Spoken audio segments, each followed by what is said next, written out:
Okay, we are going. Hi, Skylar. It's so wonderful to see you. Okay, everyone, welcome to our second session of the evening. Like I mentioned, hopefully you will have a moment to grab a cup of water or a little bit of coffee. I know it's getting late, and join us for this incredible session. I am thrilled to be briefly introducing you to Skylar Rossellini at the National Health Law Program in California. And he will, of course, take it away from there. But my friends, he is the Assistant Director of California Policy at the National Health Law Program in LA. Skylar, I can read so much about you, and all of our members will as well if you saw a link to that on our website. But what I want to share with you is that the centering point of Skylar's work throughout his career as an attorney for this program has been to center health equity and advocacy at every corner, to protect the rights of the underserved, to protect the rights of transgender communities, to protect the rights of immigrants. He has dedicated his entire professional career, it seems, the ethos of his work to uplifting these populations and to ensuring that the work is transmitted into real action. He has been an advocate for access to gender affirming care. He has been an advocate for populations like you and I to understand what these HR cuts mean for students and where they can again see their voices in the larger picture of this fight. Skylar was a incredibly easy decision to make to bring to Health Equity Week of Action Day 1 because his vision of ensuring health access for all and empowering communities to claim their rights is a part of his praxis of care and is a part of ours.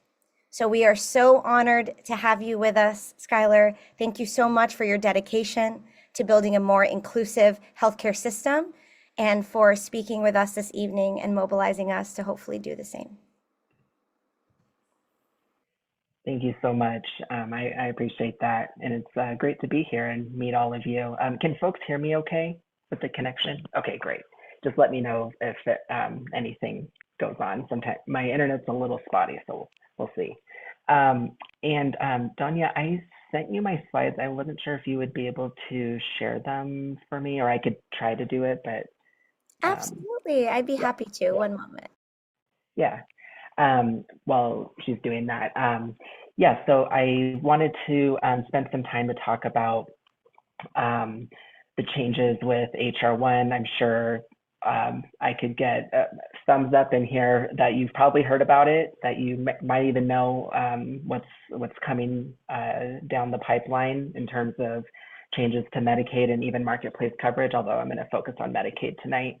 And it's going to be pretty life altering for many, many people across the US. So it's just great to be among a group of folks who are also, trying to watch out for our communities, especially low income individuals and families, to ensure that they can access healthcare and that we can try to protect as much as we can with the implementation of HR1. So, all right.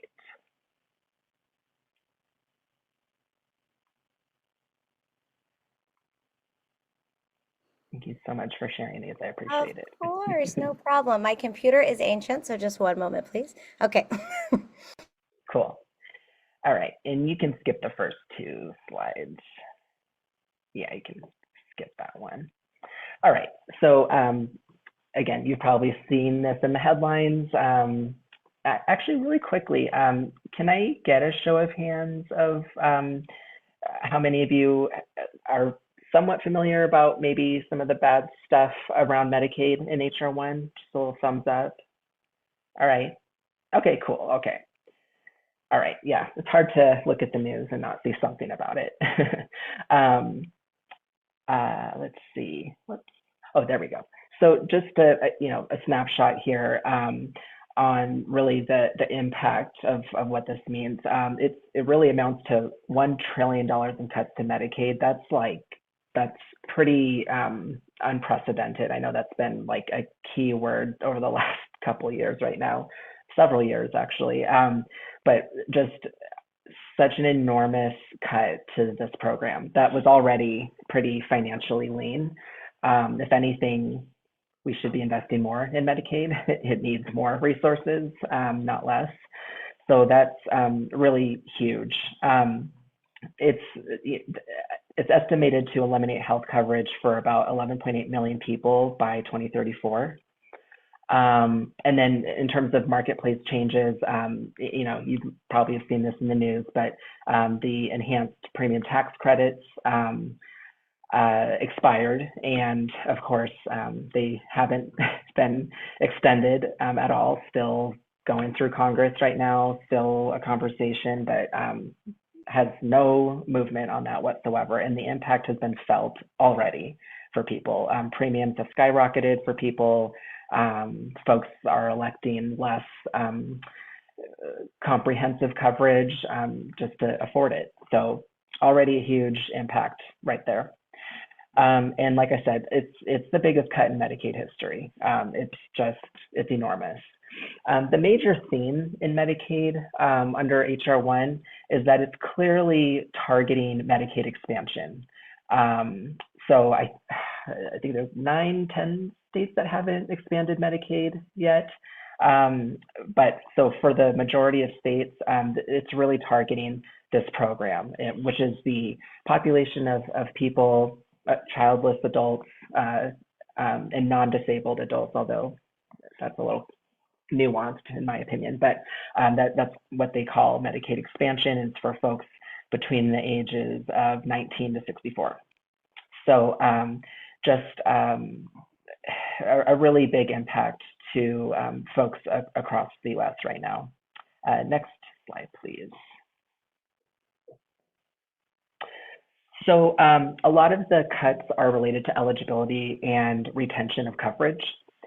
So one big change is that there's going to be more frequent and therefore onerous eligibility checks. So currently, folks in the expansion population, as well as folks in the traditional Medicaid population, you would renew coverage every year, every 12 months. And now that will be changing for just the expansion population to every 6 months. Again, if you track this work, that is a huge burden on state and local governments that are already under-resourced. I mean, I know in California, our counties are already backlogged. They were even before COVID. So adding 6 months for eligibility workers to be renewing care is just, that's really going to be felt big time. And that takes effect the 1st of 2027. So not too far off here. We're less than a year away already. It also cuts retroactive eligibility from 3 months to 1 month, in 2 months for the traditional Medicaid enrollees. So again, folks would have 3 months of retro eligibility as long as they would have qualified in those months of coverage. Folks who are newly applying for Medicaid could request up to 3 months retroactive coverage. And this was if you incurred any medical bills, you could get those bills covered. Well, now that's going to be reduced to 1 month for expansion enrollees only. And for non-expansion, it's going to be 2 months. And again, that takes effect the 1st of 2027. So that's definitely going to rack up medical debt for people, which again is already a huge, huge issue in the US. Medical debt's the largest source of debt in the US. It's in the billions of dollars. It's wild. So not good. And then it's reducing home equity limits. So there's a cap, I believe it's on a home equity limit of like $1 million. And I mean, in California, that's like, a place that has a very high cost of living. That's going to definitely impact folks, again, who need coverage and have to spend down assets. That takes effect the 1st of 2028, so we have a little ways until then. And then it repeals some eligibility enrollment final rules that came out right before the new administration took office. These were rules that were game changers for eligibility enrollment. It was meant to streamline enrollment and align the expansion population with the traditional Medicaid population, which would in effect build more equity and more equitable policies for eligibility and enrollment, because the rules are different between these two separate kind of buckets of Medicaid coverage. So it was very exciting. And then, of course, HR 1 put a moratorium on that until 2034. So you cannot, no state can implement either of those rules. Next slide. And then it also attacks financing. So it limits provider taxes. You know, almost every state has a provider tax of some extent. You know, it's a huge source of revenue for states, especially for like their managed care plans, providing Medicaid services. So this starts in 2028. This is a little less of my specialty area, but it is a big impact because, again, almost every state has one. I think maybe one state doesn't have a provider tax. And again, it generates a huge source of revenue. And then, you know, states are already right now going through their legislative sessions with tough, you know, economic positions right now. So it just adds fuel to the fire. And then it also directs Health and Human Services Agency to cap state-directed payments. This also starts the 1st of 2028. Again, let's see, for the Medicare rate, it's right now it's 100% for the Medicare rate in expansion states, and then 110% of the Medicare rate in non-expansion states. Again, this is a little outside of my area, and we have resources on both of these topics that I can direct you to if you're interested in those two provisions of HR 1. Next slide. It also includes work requirements. This is a huge, huge topic of HR 1. This has probably been really the center stage topic right now with Medicaid enrollment. You may have heard it called community engagement. That's the way it's phrased in the statute language. We don't call it that. We call it work requirements. So before enactment of HR 1, there are a handful of states who have attempted to implement work requirements through waiver authority in their Medicaid programs, basically utilizing a pathway to kind of do like a kind of pilot, you know, new sort of programs within their Medicaid program. And work requirements has been one of them. And historically, they've been illegal and ineffective, completely ineffective. They have not boosted coverage for folks. They don't boost employment.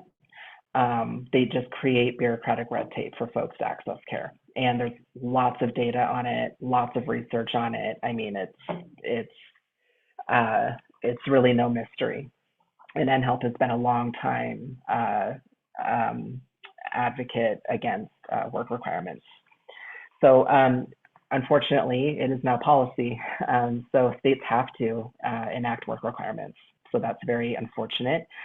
Now, again, work requirements only applies to the expansion population. It does not apply to traditional Medicaid. So again, here we see sort of that targeting, right, of the expansion population. So it's a mandatory requirement for enrollees and applicants who are between 19 and 64, who have to demonstrate community engagement, which means they are either employed in a school program or an educational program, volunteering or providing community service, or a combination of all of those, up to 80 hours each month, in order to access Medicaid coverage. States have to, well, they have a choice under the language. They can opt to have applicants demonstrate compliance the month before their application, the month that they submitted their application. Some states can opt up to 2 months or 3 months, which again is a huge burden for people to demonstrate, especially if they aren't yet working but trying to access coverage. They have to first be able to demonstrate that compliance. And then you also have to demonstrate it at renewal. Again, states can opt several months within the 6-month period to demonstrate compliance at renewal, and some states can demonstrate any month within that 6-month period. So I know in California I'm going to probably be touching on California a little bit because I'm very involved in the HR1 implementation there. But for example, in California, it's just going to be demonstrate 1 month anytime within the 6-month period. So states have an option for that. And so that's an area of advocacy that I think people are trying to really limit as much as possible. But again, that's going to be a huge barrier. States have to implement this by December 31st of this year, or states can also do it earlier, which again is wild because this really is not only a huge it's going to require a whole sort of change to state systems and eligibility systems, public benefit systems, in order to be able to implement work requirements so that applicants and folks who are renewing can access the information they need to submit the paperwork that they need to submit. And again, states are already in a tough budgetary position across the US right now, and that takes a lot of resources to revamp your eligibility system. And again, I know in California ours is already very complicated, already has its issues, and so this is just adding, again, more fuel to the fire for states who have very limited time to do this. I mean, a year is not enough time for states to be, revamping their whole electronic system. So that's a big deal. Now, there are some, I already touched on the qualifying activities. So yeah, any combination that adds up to 80 hours per month. And then there's a ton of exemptions. So that's sort of a silver lining, I guess, but there are a ton of exemptions that folks might fit into where they don't have to demonstrate compliance with the work requirements. So for some, it's for folks who are currently incarcerated, they are not subject to that compliance, including folks who have re-entered society after being incarcerated within 90 months of that date. They also don't have to demonstrate compliance. There's a huge conversation happening right now around medical frailty.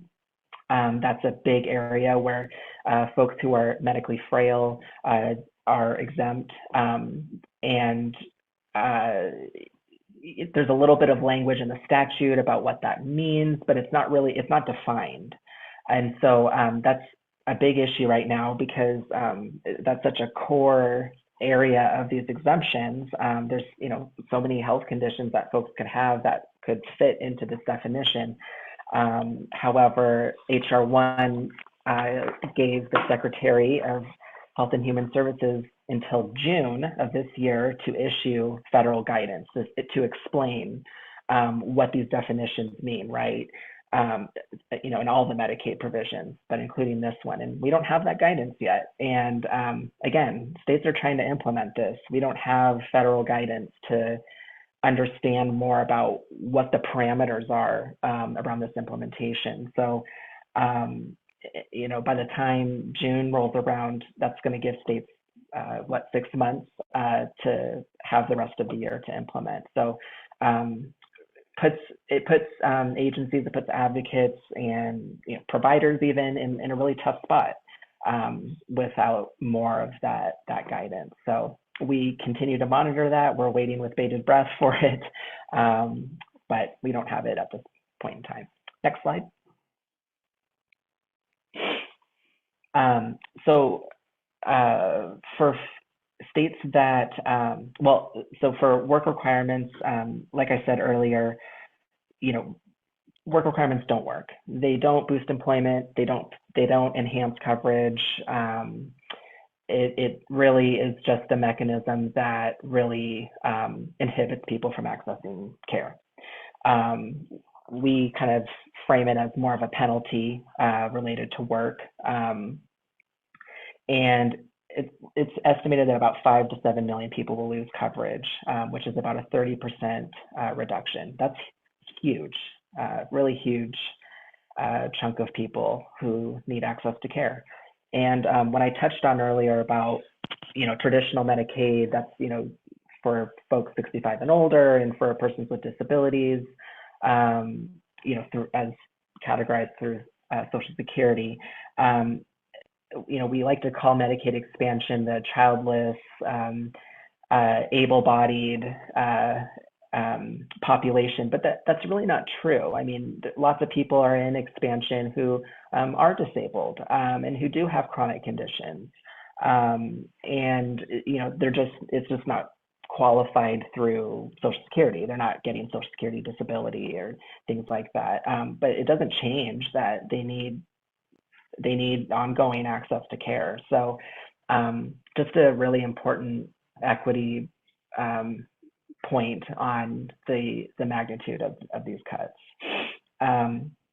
And like I said, there's exemptions and carve outs for specific populations that don't work. States have some options to expand some of the available exemptions for like a short-term hardship. States they have the choice of implementing that, but they're not required to. So again, there's some options for states to really minimize the impacts of this implementation. But regardless, all expansion states have to implement it. The other thing I also want to touch on is that a lot of folks in Medicaid expansion and even in traditional Medicaid to a certain extent already work. They work part-time jobs, they work full-time jobs. It's just that their jobs don't give them health benefits. and so it's just really reframing that narrative that we have, right, with people just not working and not trying and pulling yourself up by your bootstraps, whatever. I mean, not that you should have to do that to access care, but it just goes to the point that we're not even talking about folks accurately who are working hard every day just to make ends meet. There's some really interesting data on that too, actually. So, and again, there's this framing around waste, fraud, and abuse, right? That's sort of the objective for all these cuts. We're trying to, eliminate waste, fraud, and abuse. And what we know is that that's really, it's almost like voter fraud. It's not really a thing. We see it most commonly. We do see it most commonly with providers, but again, I don't know that it's so much of an issue that it really demands any of this that's happening under HR1. But nevertheless, that's sort of the narrative that the federal government is really pushing. Next slide, please. Some additional cuts. There's huge impacts to immigrant-related eligibility. It restricts Medicaid eligibility. It's even stricter than it was even decades ago. It restricts Medicaid eligibility to U.S. citizens, green card holders, or lawful permanent residents, as we also call them, Cuban and Haitian entrants, people lawfully residing under a compact of free association, and that took effect the first of this year. Wait, let me see. Sorry, wait, I'm looking at that cut. Actually, let me check my timeline here. I know most of those will be taking place actually October of this year, so I think that may be a typo.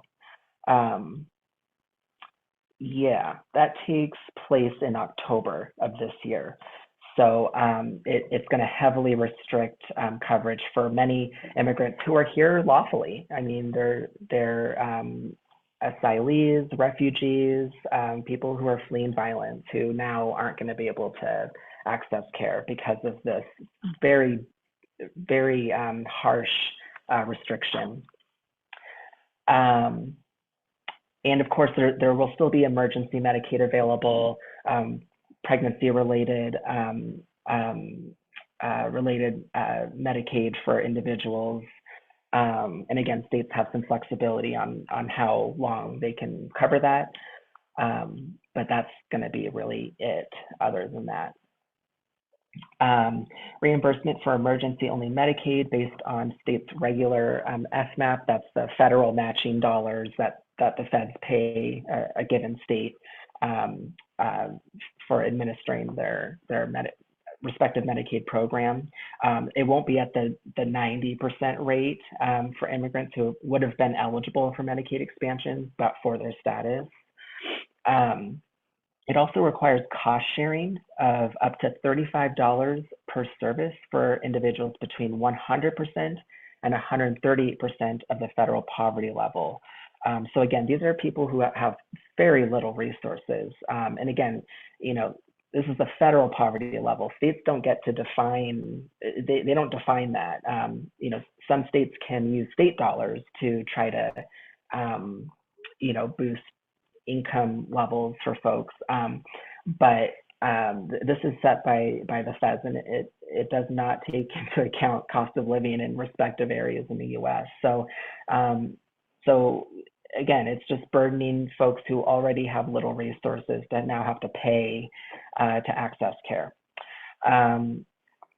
We're seeing some states through their legislative session try to address this by again, using state dollars to pay for a large amount of, or excuse me, electing the lowest amount of that $35, so up to like $1 or a cent.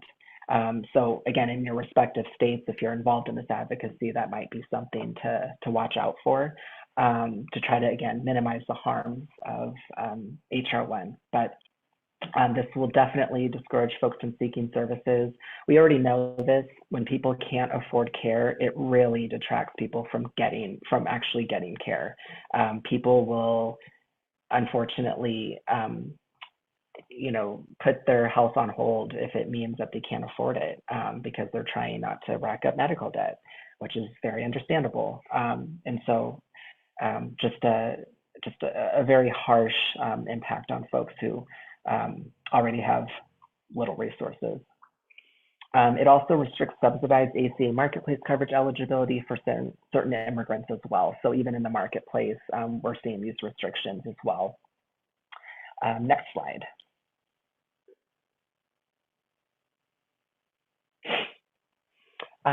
So what do these cuts mean for enrollees? So these cuts really are putting it on the states to meet the gaps that HR1 is going to create. And so it's cutting and narrowing eligibility, right? It's cutting and narrowing optional benefits and supplemental programs. It's not increasing any reimbursement rates, which will deepen workforce shortages. It's going to increase uncompensated care costs. And then it's going to result in the closure of hospitals, clinics, maternity wards, especially in rural and underserved areas, which is going to, again, just exacerbate access to care for folks, because hospitals aren't going to be able to front the costs either. And so it's just, it's a very sobering picture that these provisions really paint for what's in our future. Next slide, please.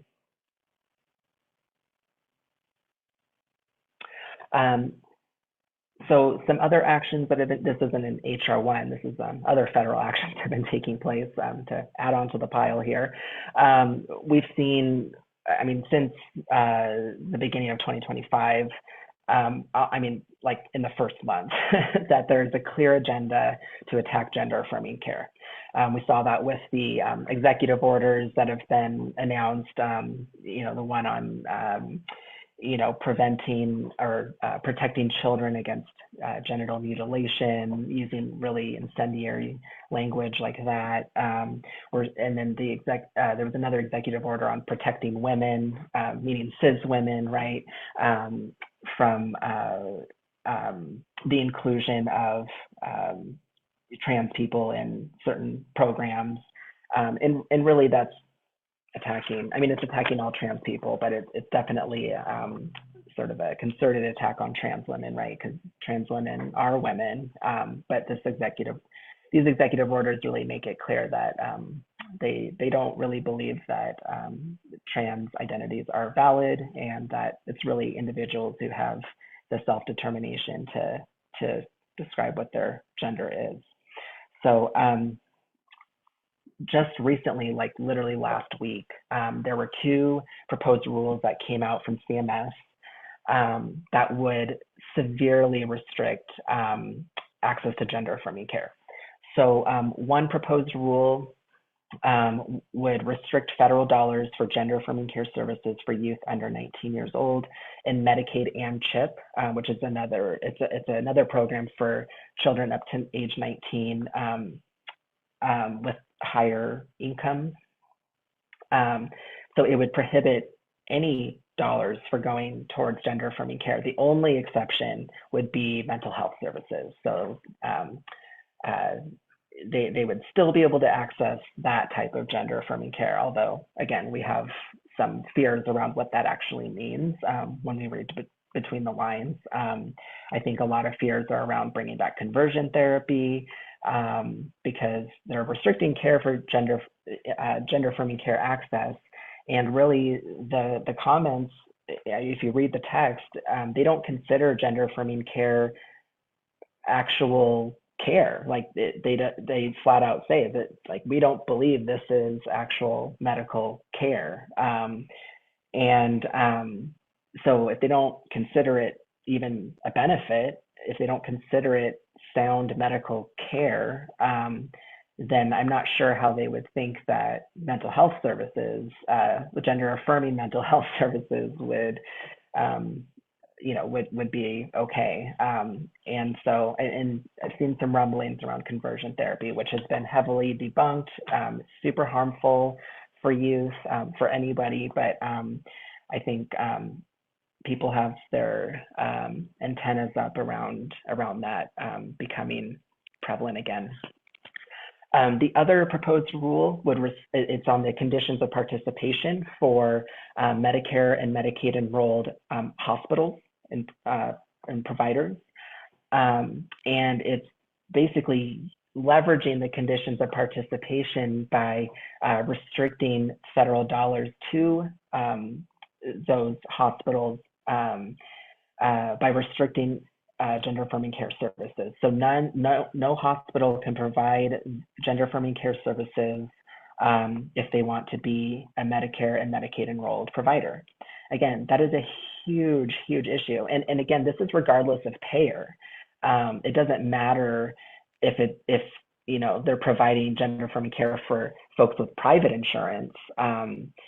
It doesn't matter. You cannot provide any gender affirming care for youth, regardless of what source of insurance they have.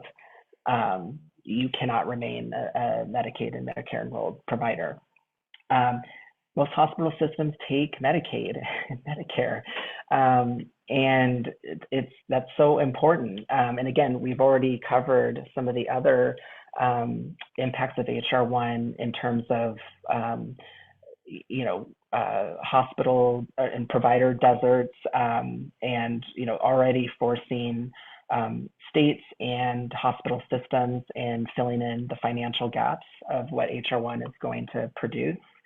And so this is just, again, another attack to really scare hospitals and providers into not providing gender affirming care for youth.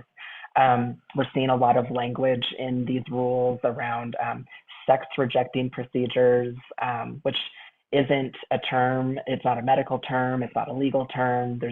There's no term for this. You couldn't go to a hospital and say, run all the claims that you've done on sex-rejecting procedures. It doesn't exist.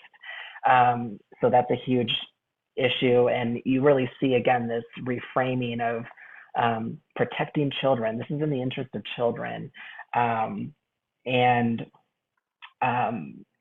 you're seeing this, the federal government really try to define what is medical care, really undermining evidence-based care that's informed by providers who've been doing this for decades and decades and decades. For those who are involved in gender affirming care access, you might be familiar with the WPATH standards of care and the Endocrine Society's quality standards, including standards for trans youth. These are standards that have been adopted by providers, hospital systems. There's a medical consensus that the WPATH standards of care and the Endocrine Society guidelines are the standards to really, model the provision of gender affirming care services safely in a way that really facilitates quality care for trans youth. And so that's really scary to see a government who, not run by a doctor, and they're defining what actual medical standards are. It's very alarming to see. And so again, this is having a chilling effect on providers and patients already. In California, there are several hospital systems that have announced the closure of their gender clinics for youth. We're seeing a lot of preemptive compliance there, and we're involved in some advocacy efforts in that regard in California, and we're monitoring it, in other states as well. And we're seeing some state attorney generals really try to fight against that, right? We've seen that with some West Coast states. There's like a coalition of attorneys general in a lot of West Coast states who have joined forces to litigate against these attacks. But again, just very alarming trend, and it really mirrors the attack on abortion care. I mean, it's really trying to undermine science, undermine that this is sound care, and sort of, just trying to flip it over and warp it into something that it isn't. So very big issue. Next slide, please. Oh, sorry about that slide. I don't know what happened with the formatting there, but obviously, for the reasons that I've discussed, this really produces a lot of uncertainty moving forward for states right now who are trying to make sense of the current language under HR 1 to make sure that they're in compliance, and also trying to figure out how to fill the gaps that HR 1 is going to produce. How can we fill the gaps to make sure that people can keep their coverage and keep their benefits? For a lot of states, it's really going to mean making tough choices that's going to roll back care for folks. So, a lot of states right now are in their legislative sessions right now, already trying to make sense of this and again, try to fill these gaps, trying to create special mechanisms for funding to generate revenue. And we're seeing other, there are other pathways that I think are important in terms of, I think, trying to forge the path forward. We're seeing, we have two things that are under Medicaid, which is Medicaid advisory committees and beneficiary advisory councils. Those are two types of two types of committees that basically advise on Medicaid, on their Medicaid programs in their respective states. So like in California, we have a Medicaid advisory committee, we have a beneficiary advisory council, and those involve folks who are knowledgeable about Medicaid, who work in the advocacy space on Medicaid, and then it also involves people with lived experience on Medicaid. Which is really, so critical in how we shape policies to make sure that it's meeting the objectives that it's supposed to.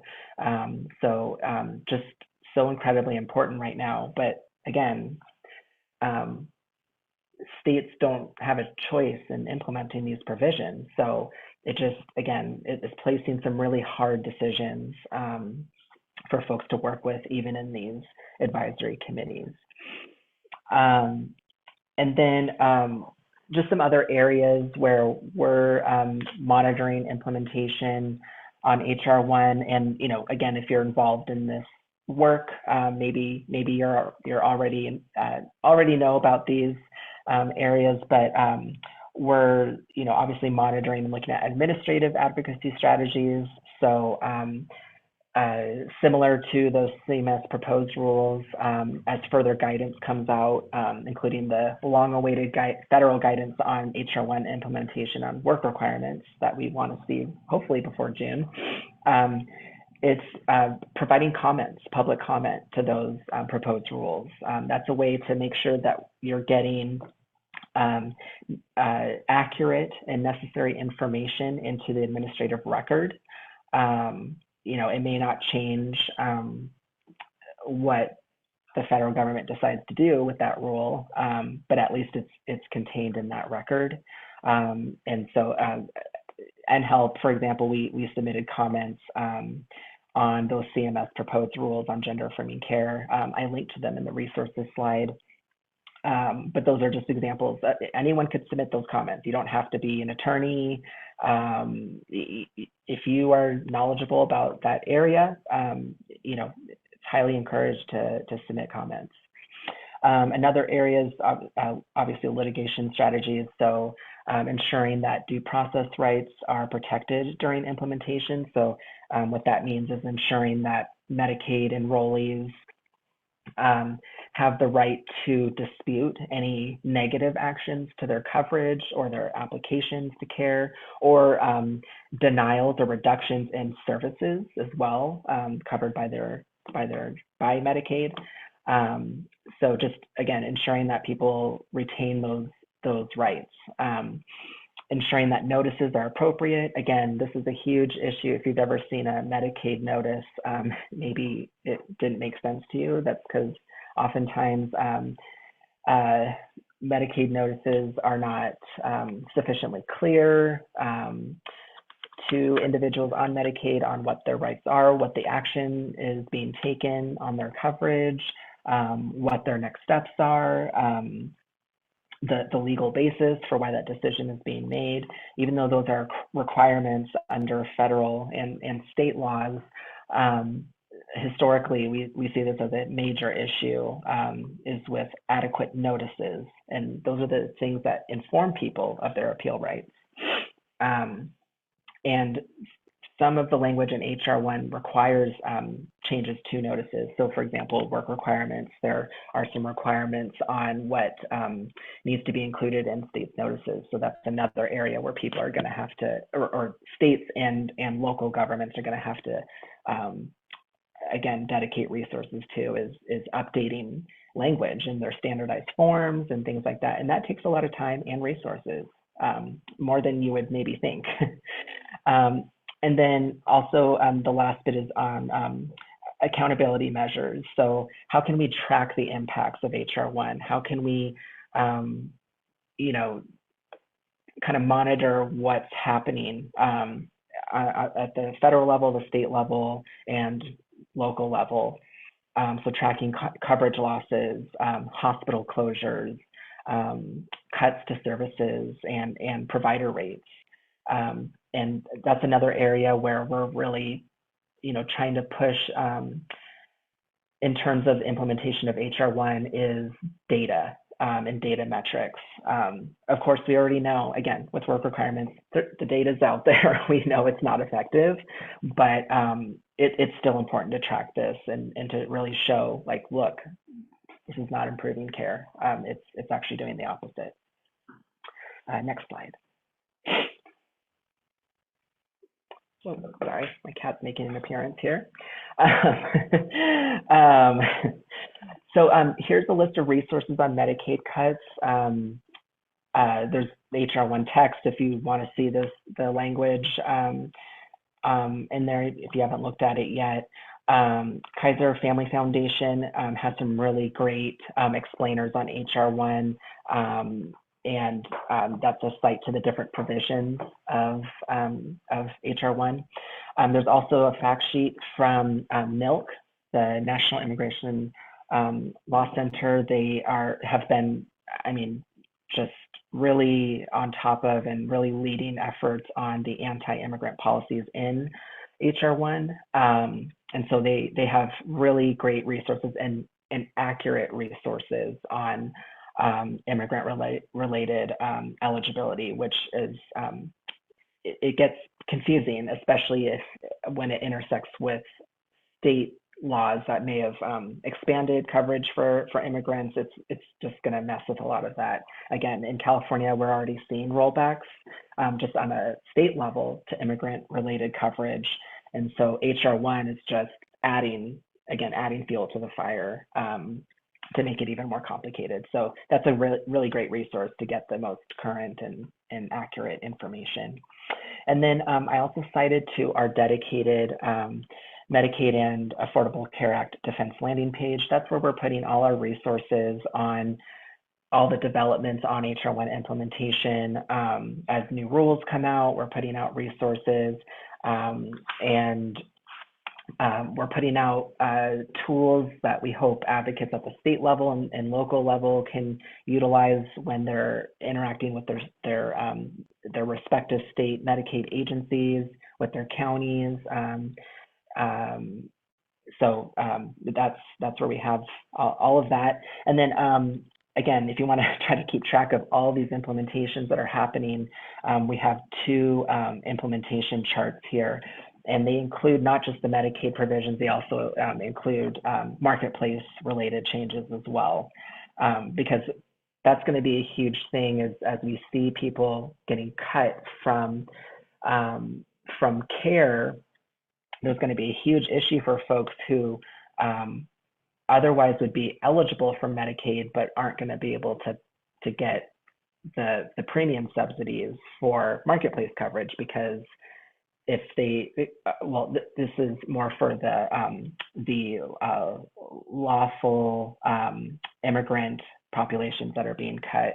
They won't be able to access marketplace coverage with subsidies because they would have been, they would have been eligible for Medicaid, and if you're eligible for Medicaid, you can't get the subsidies. So again, that's just like another negative impact as a result of these cuts and the really just impossible position that it's putting everyday individuals and families in on accessing care. So there's a chart of a comprehensive timeline of all of those implementations. I also included an advocate's timeline for state work requirement implementation. So again, if you're involved in this work, it's sort of a recommended timeline when you're interacting with your state Medicaid agency on the different provisions and the different things to maybe be pushing with your state. So in this section, maybe it's notice language, like making sure your state's developing accurate and adequate notice language, or collecting data, or updating forms, or their automated systems that are going to process this enrollment information for people and determine eligibility. So it just kind of outlines in different stages, like, here's what you should focus on in these few months and in the months later on in the year for the work requirement implementation specifically. And then we also just launched, beginning of this year, our timely tips to safeguard Medicaid. These are just really short tips on, again, things to know about the Medicaid provisions and what you can do if you're involved in this advocacy and trying to really mitigate the harms of HR1 implementation. So it has like some strategies and tips there. And then I also linked to our comments that we just submitted last week on the proposed rules on banning access to gender affirming care. But there's a lot more on there. And again, if you have any questions about any of the other provisions that I've talked about and you want to learn more, I'm sure we have it, and I can point you in the direction to those resources. Next slide. I can't remember if I have one more. That's it. That's our contact info for our respective offices, but I'll put my email right now in the chat. You can always reach out to me with any questions, or if you just want to nerd out more to these developments. You know, we're very passionate about this whole mess of HR1, and we really want to fight to make sure that people keep their care to the best that we can. So anyways, I appreciate your time and happy to take any questions, or if you just want to comment or just want to talk about this, down for that too. Thank you so much, Skylar. I will pause the recording here in a moment and stop the stream so that we can take the Q&A in private. But I do want to say before we close that that was an incredibly impactful and important conversation for us to have. As you can imagine, and as we spoke about before tonight, we do not receive this type of education in medical school or in our pre-medical coursework. And I think a lot of us are seeing where exactly it is that we can start. What is it that we need to know to be as equipped to fight for our future patients? So without further ado, I will pause this now. And guys, if anyone has questions that's listening to the stream or the recording later, we'll be sure to have Skylar's contact information for you. Thanks so much, and